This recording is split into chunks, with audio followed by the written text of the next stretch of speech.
اللہ کے نبی صلی اللہ علیہ وآلہ وسلم ہر تکلیف اور پریشانی میں یہ دعا پڑھا کرتے تھے، اور اگر آپ بھی اس کو پڑھنے کا معمول بنا لیں گے تو اللہ تعالیٰ آپ کو بھی ہر تکلیف اور پریشانی سے دور فرما دیں گے انشاءاللہ۔ اور پلیز اس کو سننے کے بعد اپنے دوستوں کے ساتھ اس ویڈیو کو ضرور شیئر کیجیے گا۔ تو سنیں وہ دعا کون سی ہے۔ اللہ کے نبی صلی اللہ علیہ وآلہ وسلم جب بھی پریشان ہوتے اور جب بھی آپ کو کسی بھی تکلیف کا سامنا کرنا پڑتا تو آپ ہمیشہ یہی دعا پڑھا کرتے تھے، یا حی یا قیوم برحمتک استغیث۔ اور آپ جانتے ہیں کہ اس کے میننگ کیا ہے؟ یا حی یا قیوم، اے زندہ رہنے والے، اے ہمیشہ رہنے والے، برحمتک استغیث، میں تیری رحمت کے وسیلے سے تجھ سے سوال کرتا ہوں اور تجھ سے مدد طلب کرتا ہوں۔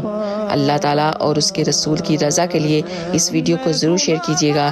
اللہ تعالیٰ ہم سب کو نیک عمل کرنے کی توفیق عطا فرمائے، آمین یا رب العالمین۔